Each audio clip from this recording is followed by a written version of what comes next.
Welcome back, everyone. This is your last lecture of the semester. Congratulations. Okay, so you can see that in our timeline, this is the end of Roman art for us, and this blends right into early Christian art. This is the point in Roman art when we see an abrupt change in the art style, and that change happens for a number of reasons. One of those reasons is Christianity.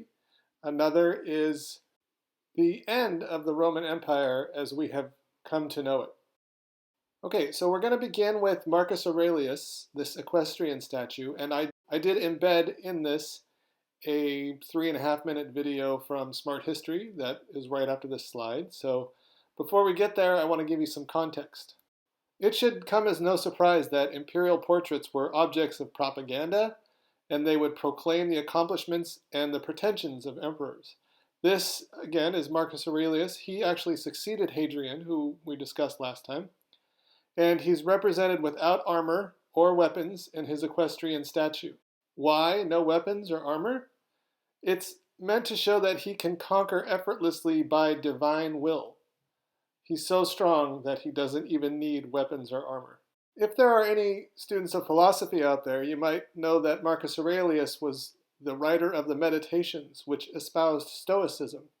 Now, this is not a philosophy class, so I'm not going to try to explain it all to you, but I will give you a brief kind of synopsis. First of all, the book is divided into 12 books that chronicle different periods of his life, and his style is not viewed as anything as regal or belonging to royalty, but rather a man among men, which allows the reader to relate to his wisdom. He advocates for finding one's place in the universe, and sees that everything came from nature, so everything shall return. Another strong theme is of maintaining focus and to be without distraction, all the while maintaining strong ethical principles, such as being a good man. As a follower of Stoicism, his ideas often involve avoiding indulgence and sensory affections. This is a skill which will free people from the pains and pleasures of the material world. He claimed that the only way a man can be harmed by others is to allow his reaction to overpower him. Things out of your control, like fame and health, are unlike things in your control, irrelevant, and neither good nor bad. I'm not going to say this is like Buddhism, but there is a kind of a quality of suffering comes from desire, and understanding where suffering comes from kind of frees you from it. Okay, so he is a Roman emperor with this Stoic philosophy, and he then has a son who we'll see throws all of this to the wind. So watch the video about the specific sculpture, this equestrian statue, and then we'll talk about his horrible son.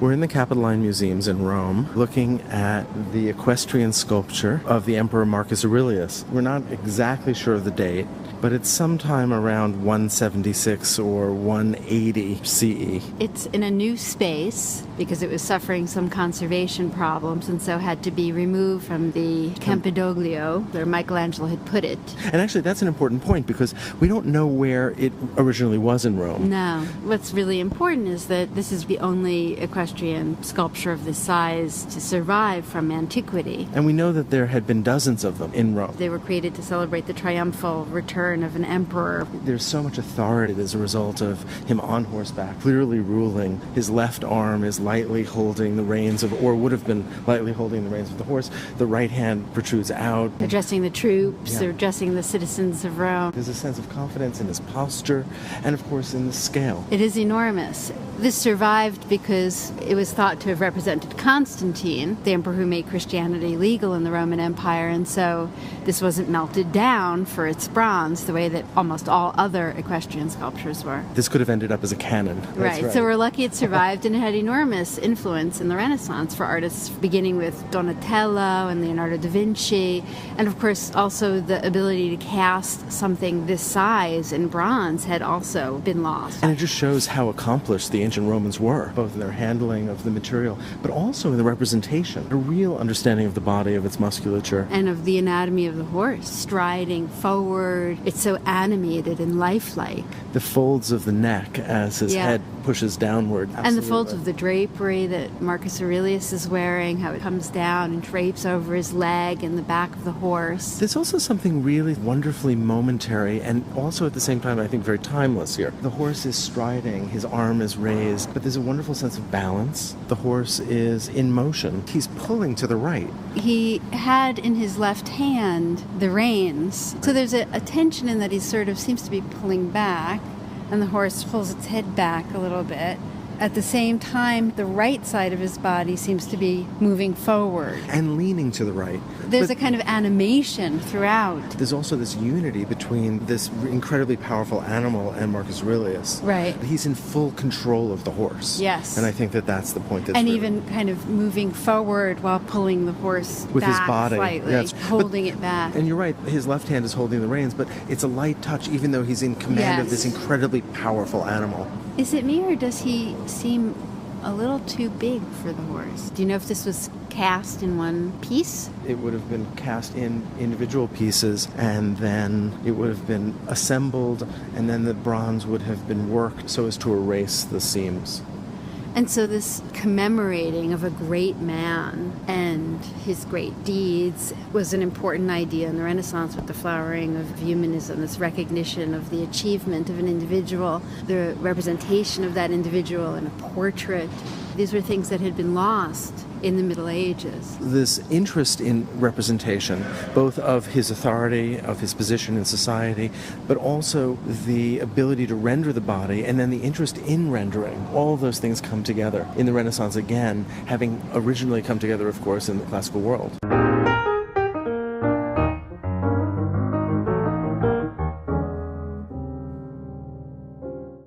You're going to miss that jazzy piano riff when this is all done, I promise. This is Commodus, and he was the son of Marcus Aurelius, and he was opposite in every way to his father.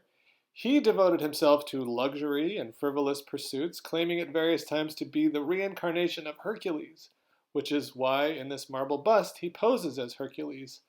And he's adorned with references to the hero's legendary labors, like the lion skin, the club, and the golden apples he holds in his hand. And by the way, if you've seen the movie Gladiator with Russell Crowe, this is the horrible guy played by Joaquin Phoenix. Okay, we're going to move away from Roman emperors for a little bit, and we're going to look at art of the people. So there was a shift from cremation to inhumation, which created a growing demand for sarcophagi in which to bury the bodies of the deceased. Wealthy Romans commissioned massive, elaborate marble sarcophagi, and they would be encrusted with sculptural relief throughout. Now, if you're unsure, a sarcophagus is a Greek word and it means flesh eater. And basically it's a stone coffin that's used for inhumation burials. Inhumation just means burying bodies. This trend happened around the end of the 2nd century, and the question is why? Why did they make this shift? So there's a few theories. First, people were leaving the cities, thereby having more land. So if you have land, you can bury your dead. And the sarcophagi were massive compared to the urn, so you needed that space. The second thing is they started to feel bad about burning the children that would die. So instead of burning the children, they would bury the children. And so the first sarcophagi were actually used for children. This suggests that those wealthy families believed that inhumation was kinder and kind of less disturbing as a burial rite than cremation, thus necessitating a shift in burial monuments themselves. One theory that actually doesn't work is because of Christianity, because the dates don't really line up, and most of the images on the sarcophagi are of a maritime theme, which represents the journey to the Blessed Isle. So if this was about Christianity, there would be pictures of Jesus and his apostles, etc., or at least some biblical images, which there are not. And also, Christianity hadn't really flourished so much yet. Okay, so starting in the 3rd century, there was chaos in the Roman Empire. There were 25 emperors in 50 years. There were all of these different crises: military, political, economic, and public health. And then this emperor came along named Diocletian, who basically said the empire is too big to rule. We need to split it up and we need to have rulers and kind of vice rulers. So this is known as the tetrarchy. There's an Augustus, who's the top guy, and then a Caesar, who's the heir to the throne, basically. And you do that both in the Western and Eastern Empire. And you can see that from that slide, the word Caesar actually gives us a bunch of different words, like Tsar and Kaiser.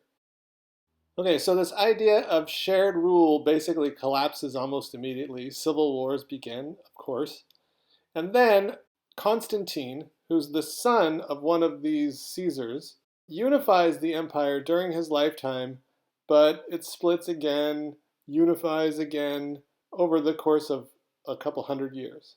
In 313, Constantine legalizes and legitimizes Christianity, and it becomes kind of like the official Roman religion. But before we get to Constantine, let's talk a little bit about Diocletian. So Diocletian is famous for a few things. First, he reversed the anarchy that was causing such chaos in the Roman Empire. He's the one that decided on the tetrarchy and dividing the empire. And under Diocletian, it is believed that the persecution of Christians reached its zenith. Like, he's famous for persecuting the Christians more than any other Roman emperor. However, less than 10 years after his death, Constantine ended the persecution and restored the rights of all Christians and eventually favored it as his main religion. There is speculation that the persecution was actually not as bad as it had been portrayed. Maybe it was exaggerated by later church historians, since the killing and persecution of Christians only strengthened their cause, and it created all these martyrs.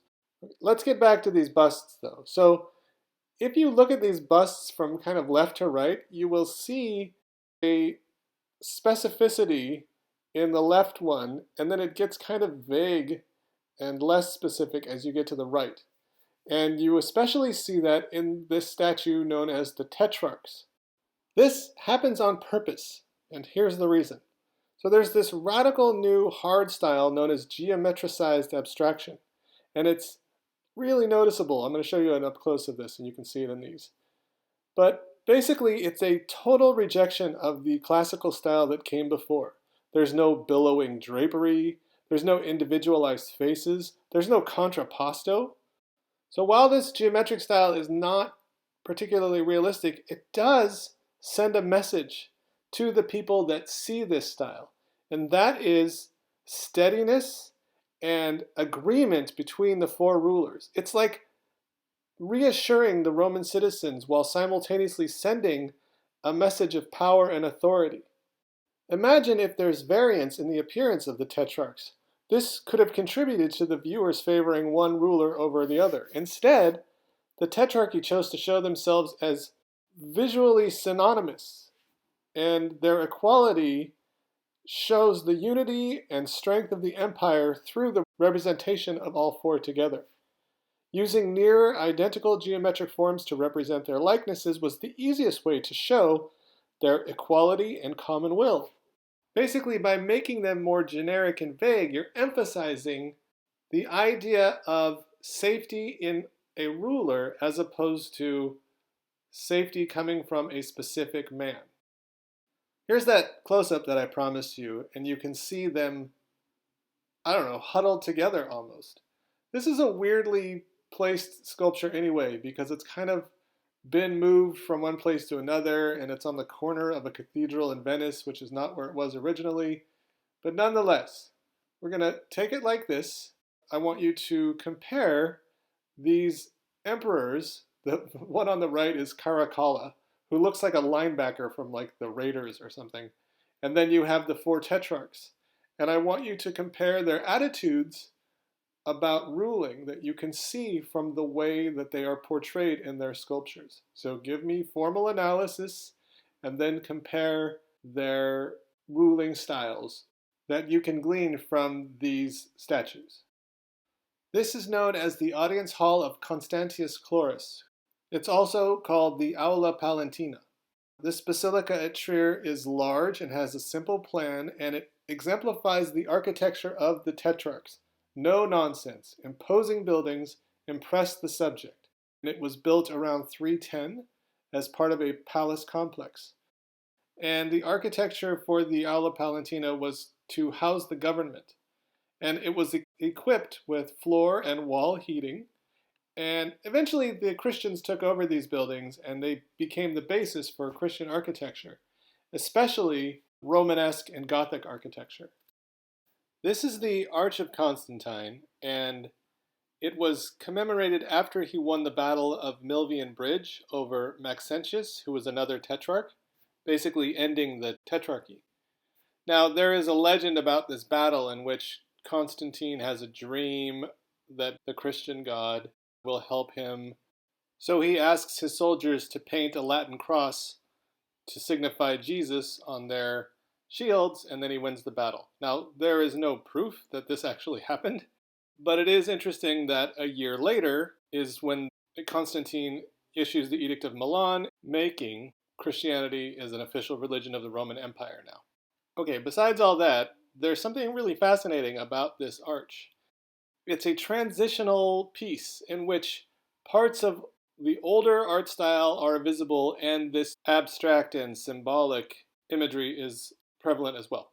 So using parts of earlier monuments allowed viewers to recall those Roman virtues that we have discussed, and adopting this new symbolic language helped to reassure people that everything was going to be all right. This one slide kind of shows it all. On the top you have these older medallions, and they have heads that have been added to them to reflect Constantine. And then on the bottom you have this frieze that has all these crowded figures. They don't look very naturalistic. There's hierarchic scale again, and so the larger figures are the important ones. And interestingly, this design style was adopted by Christian artists all throughout the Middle Ages. And it wasn't because they didn't know how to make things. They kind of didn't, but that's besides the point. But more because it embodied the moment Christianity came to dominate everyday life.